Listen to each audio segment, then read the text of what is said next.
ನಮಸ್ಕಾರ ಸ್ನೇಹಿತರೆ, ಕರ್ನಾಟಕ ಮ್ಯಾಟರ್ಸ್ಗೆ ಮತ್ತೊಮ್ಮೆ ಆತ್ಮೀಯ ಸ್ವಾಗತ.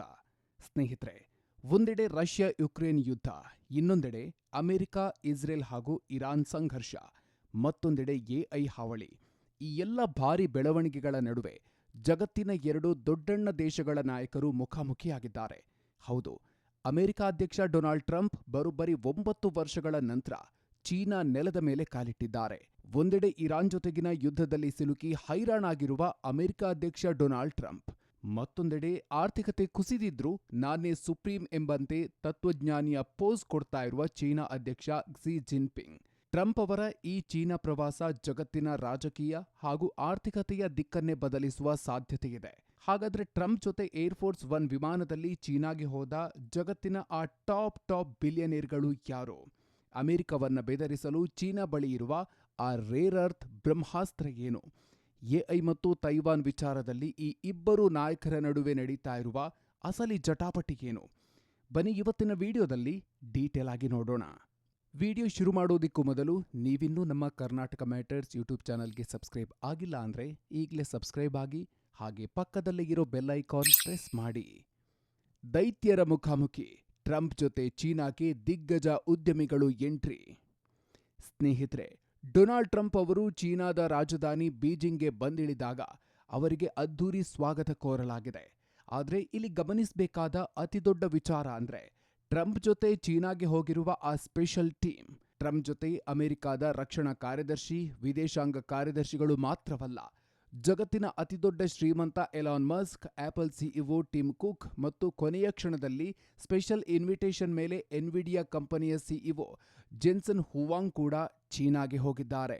ಟ್ರಂಪ್ ಅವರು ಈ ಪ್ರವಾಸದ ಮೂಲಕ ಚೀನಾ ಅಧ್ಯಕ್ಷ ಜಿನ್ಪಿಂಗ್ಗೆ ನಿಮ್ಮ ದೇಶದ ಆರ್ಥಿಕತೆಯನ್ನ ನಮ್ಮ ಅಮೆರಿಕನ್ ಟೆಕ್ ಕಂಪನಿಗಳಿಗೆ ಓಪನ್ ಮಾಡಿ ಅಂತ ಡಿಮ್ಯಾಂಡ್ ಮಾಡಲಿದ್ದಾರೆ.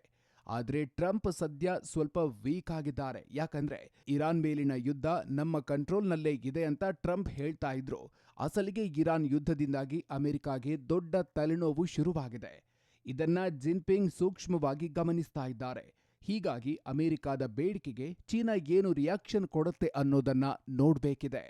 ಅಮೆರಿಕಾಗೆ ನಡುಕ ಹುಟ್ಟಿಸಿದೆ ಚೀನಾದ ರೇರ್ ಅರ್ತ್ ಬ್ರಹ್ಮಾಸ್ತ್ರ. ಸ್ನೇಹಿತರೆ, ಟ್ರಂಪ್ ಮತ್ತು ಜಿನ್ಪಿಂಗ್ ನಡುವೆ ಟ್ಯಾಕ್ಸ್ ಅಥವಾ ಟ್ಯಾರಿಫ್ ವಿಚಾರಕ್ಕೆ ಭಾರೀ ತಿಕ್ಕಾಟ ನಡೀತಾ ಇದೆ. ಟ್ರಂಪ್ ಅಧಿಕಾರಕ್ಕೆ ಬಂದ ತಕ್ಷಣ ಚೀನಾದ ವಸ್ತುಗಳ ಮೇಲೆ ಭಾರೀ ಟ್ಯಾಕ್ಸ್ ಹಾಕಿದ್ರು. ಇದಕ್ಕೆ ಪ್ರತಿಯಾಗಿ ಚೀನಾ ಅಮೆರಿಕಾದ ಮೇಲೆ 125% ವರೆಗೂ ಟ್ಯಾಕ್ಸ್ ಹಾಕಿ ಸೇಡು ತೀರಿಸಿಕೊಂಡಿತ್ತು.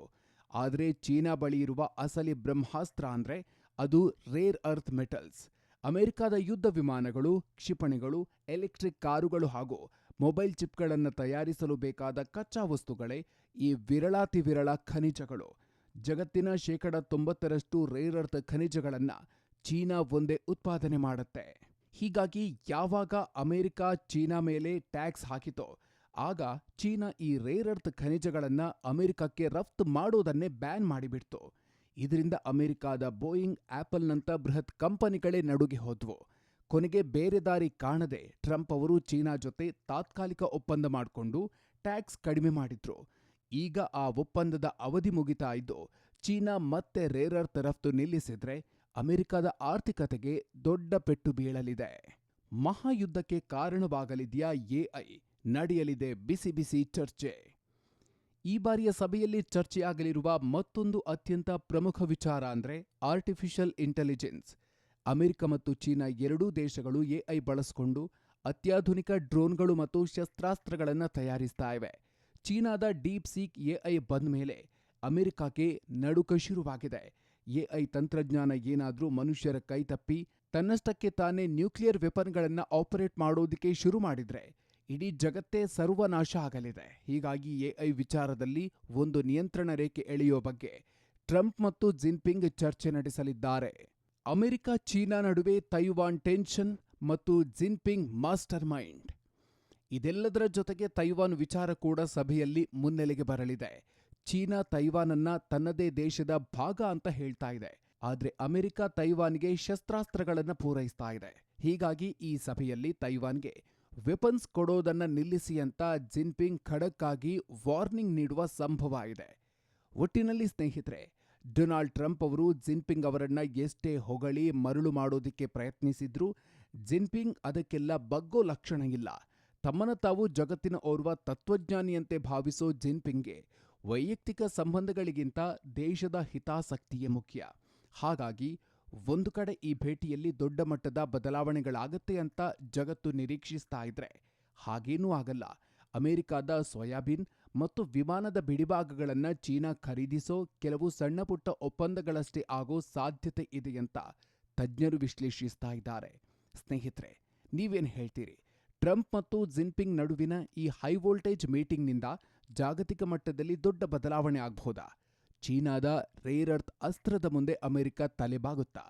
ಕಾಮೆಂಟ್ ಬಾಕ್ಸ್ನಲ್ಲಿ ನಿಮ್ಮ ಅಭಿಪ್ರಾಯವನ್ನ ತಪ್ಪದೆ ಹಂಚಿಕೊಳ್ಳಿ. ಈ ಅನಾಲಿಸಿಸ್ ವಿಡಿಯೋ ನಿಮಗೆ ಇಷ್ಟ ಆಗಿದ್ರೆ ಈಗಲೇ ಲೈಕ್ ಮಾಡಿ ಹಾಗೂ ನಿಮ್ಮ ಸ್ನೇಹಿತರು ವಾಟ್ಸಪ್ ಗ್ರೂಪ್ಗಳಿಗೆ ಶೇರ್ ಮಾಡಿ. ಜಗತ್ತಿನ ರಾಜಕೀಯ ಹಾಗೂ ಆರ್ಥಿಕತೆಯ ಇಂಥ ಪ್ರಮುಖ ಅಪ್ಡೇಟ್ಸ್ಗಳಿಗಾಗಿ ಮರೆಯದೆ ನಮ್ಮ ಕರ್ನಾಟಕ ಮ್ಯಾಟರ್ಸ್ ಯೂಟ್ಯೂಬ್ ಚಾನಲ್ಗೆ ಸಬ್ಸ್ಕ್ರೈಬ್ ಆಗಿ. ಮುಂದಿನ ವಿಡಿಯೋದಲ್ಲಿ ಮತ್ತೊಂದು ಇಂಟ್ರೆಸ್ಟಿಂಗ್ ವಿಷಯದ ಜೊತೆಗೆ ಮತ್ತೆ ಸಿಗೋಣ. ಅಲ್ಲಿವರೆಗೂ ನಮಸ್ಕಾರ.